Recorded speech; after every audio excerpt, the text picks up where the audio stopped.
Hello. Today I'm going to teach you how to buy and sell bitcoins anonymously with cash using the website localbitcoins.com. It's very easy to do, and if you buy and sell with cash, there is no paper trail that can be linked back to you, and Local Bitcoins does not require your any identifiable information from you. Basically, all Local Bitcoins does is link you up with someone local who is selling bitcoins or buying them, and it takes a cut of the bitcoins. I believe it is 1% of the Bitcoin trade goes to the website. So you want to navigate to the website localbitcoins.com, click on the sign up free link, and fill out the form. I've actually already got a account for Cryptoscriptorium, so I just auto-filled this in, and I'm going to log into the site now. So one thing that you may notice is I am not accessing the site through Tor. The reason being that there have Tor exit nodes which have been known to target localbitcoins.com and try to execute man-in-the-middle attacks.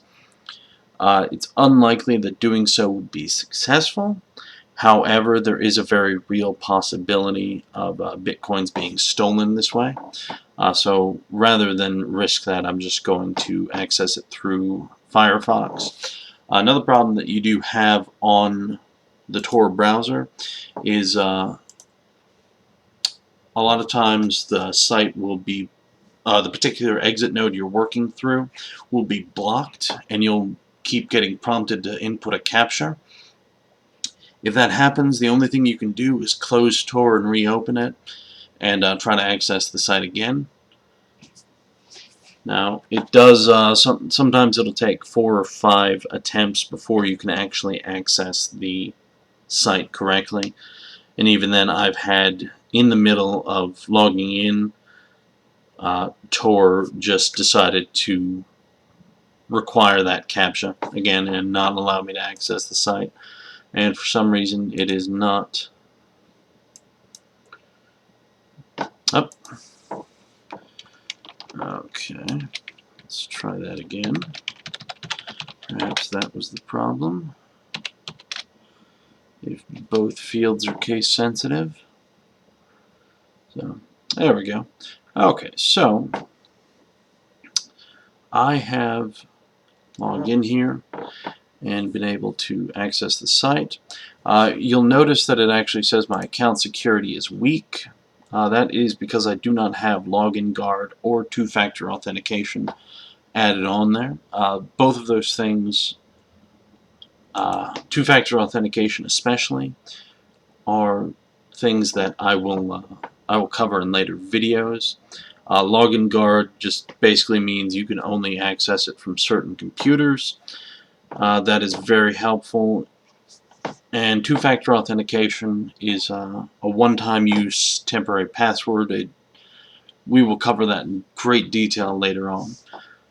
Anyway, so once you log into Local Bitcoins, you want to go to the Buy Bitcoins and scroll down. Here you'll see Western Union, Postal Order, MoneyGram, PayPal options for buying Bitcoins in the US. Then if you scroll down, you'll see it'll show locally. Right here it's listing for Charlottesville. Let's see what we got. 57 miles. There is somebody selling. And then it's 100 miles after that. So depending on where you are in the US, does very much change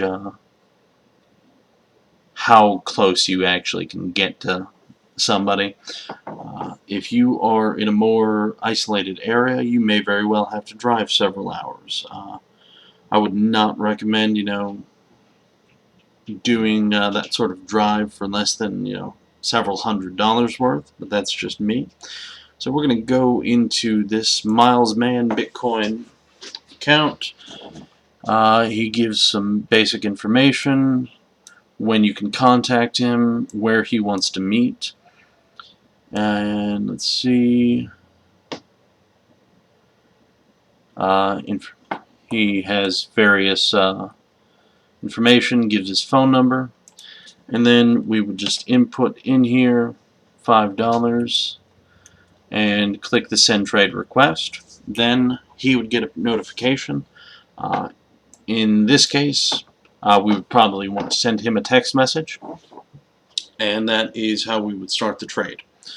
After that, we would communicate with him, arrange to meet somewhere, and the Bitcoins would be released into our account after meeting with him. I'm not going to do that, obviously. Just some words of warning. When you conduct a trade, after it's set up, you will be given a, I believe it's a 6-letter code, just random digits, and that code is the code that the seller is given when he releases the Bitcoins. For instance, in one case, yeah, it's just a series of random letters. I'm going to actually type it into my Google search. It is, actually, no, I'm not. God knows what will appear in the autofill. So, anyway, for instance, one is just NASOPHOG82. All seems to be a series of 6 or 7 letters followed by 2 numbers. You will be given that by the website. After you give the seller your money, you need to ask him to, release the Bitcoins, and he will give you that code. Or you can ask him what the code it shows is. If the code he gives you does not match, he has not really released the Bitcoins. Do not allow somebody to just walk away until you've confirmed that they've released your Bitcoins. That is vital. Now, if you want to sell Bitcoins, you can actually go to the quick sell. Oh, no, you can't. Go to merchant. Let's see how we do this. Merchant. No. I'm going to go to sell Bitcoins. We're going to see where maybe we don't need to. Okay. Okay, you can actually, if you just go into the sell Bitcoins, you can go in there, find people who are looking to buy, and offer to sell them Bitcoins. Process would work very much the same as buying. You would just you would get a message, you would be given the prompt, you would be given this is what the code will be when you release it, and you would meet them. One important thing to do is make sure you bring your smartphone with you, or some means of accessing local Bitcoins, because I have actually arrived at a meeting destination when I was selling Bitcoins once and forgot my phone. Actually had to walk into Best Buy, surreptitiously log into local Bitcoins on the computer that was on display, and release this gentleman's Bitcoins. And immediately after, I changed my password, wiped the laptop's search history, so in the hopes of keeping anyone from finding my account. But that was actually a very embarrassing thing to have happen. So be sure not to put yourself in that situation. The other way to sell Bitcoins is to actually post a trade. You would go to post a trade, and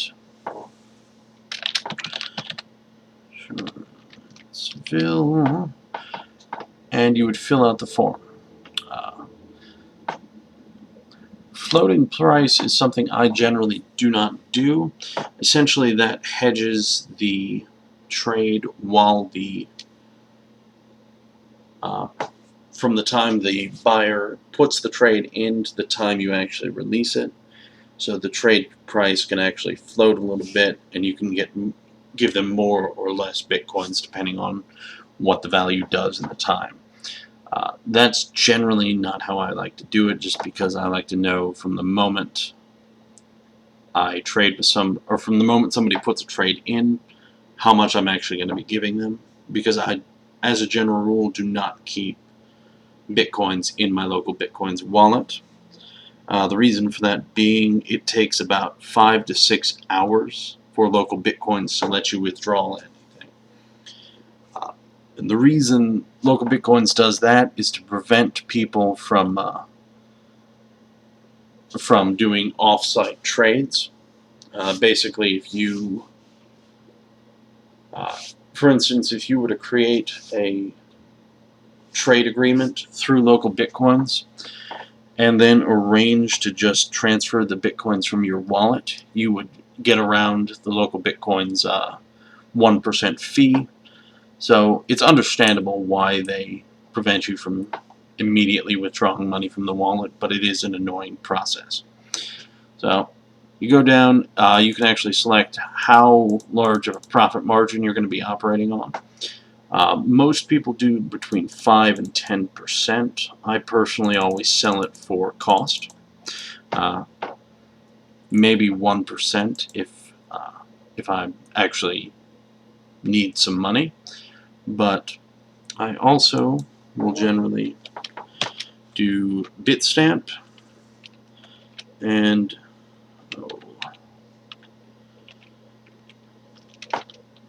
the average price of Bitstamp and BTCE. That I was afraid that might not be the format for it. Let that load. But I'll generally average out those two exchanges simply for the sake of fairness, because oftentimes you'll get one that's trading much higher than the other, depending on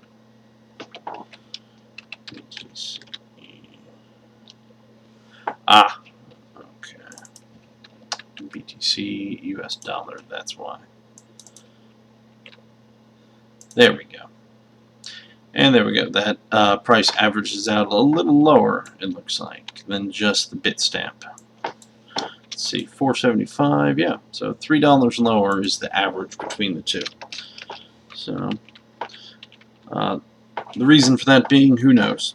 When Mt. Gox was still open, that was consistently $20 to $30 more than all other exchanges. You can set how much you want.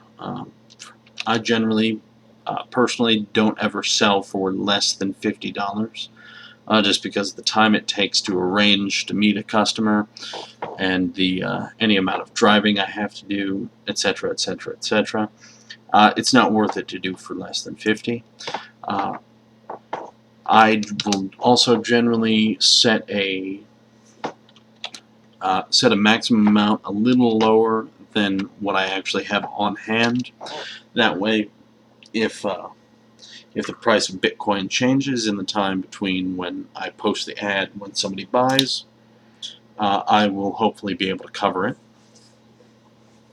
The restrict amounts is actually really a very, very clever concept that threw me off the first time I used it.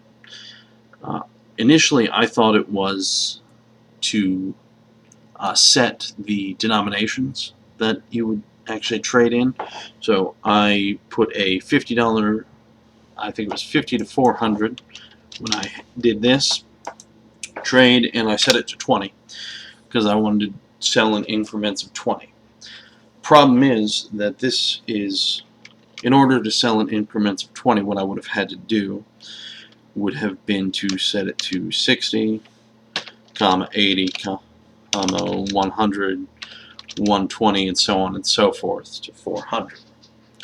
That is what that is for, to specific amounts you're willing to sell. The contact hours, that's self-explanatory.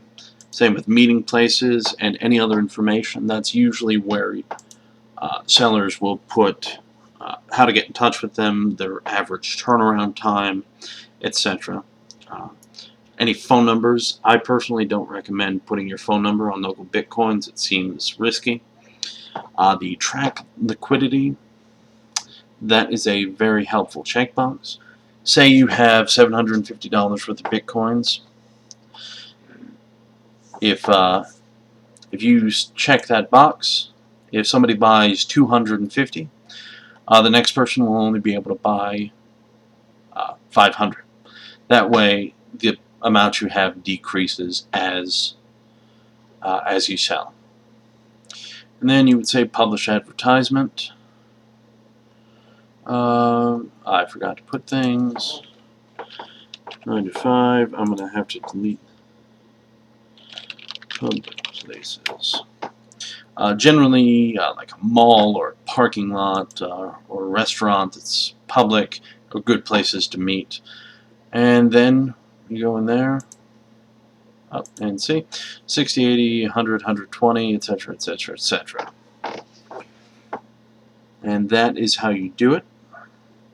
Then you wait for somebody to do that. Let's see if we can send a trade request to ourselves. I doubt it. Oh, no, you can. So, in that case, you can actually see what you are supposed to actually have on there. So, in there, after you submit the deal, you go in, it tells you this is the code you're going to get after the vendor marks it as complete. We're going to enable escrow. When escrow is enabled, only the buyer or the staff at Localbitcoins can cancel a deal. So very important not to have escrow enabled unless you're certain the deal is going to go down. So, and when you receive notice as buyer, or excuse me, as a seller, you'll receive the notice. It'll take forever to load up, and then it will come up and it will give you the address to send bitcoins to. This is how many bitcoins are expected to send. And once you do that, you go in, you can communicate with the buyer. Meet here. Then you communicate with the buyer until you arrange a time and a place to meet. And from there, after you finish, after you fund this, you would be given the option to release the coins. Release them as the seller. It gives you that code that the buyer was given, and from there everyone is good. You can leave that, but I'm going to cancel and close this deal because I have no point in buying bitcoins from myself at a 1% fee, because that would be insane.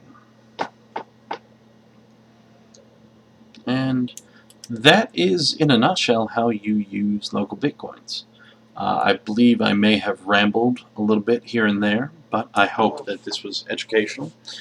I do recommend, as I said, buying for cash and selling for cash as well, because it is the most anonymous way to buy bitcoins. If you try to buy with Western Union or PayPal, there is a paper trail that can be traced back to you. If you're not concerned about that, by all means, go for it. PayPal, unfortunately, though, does have a habit of either canceling transfers when they find out it's for bitcoins.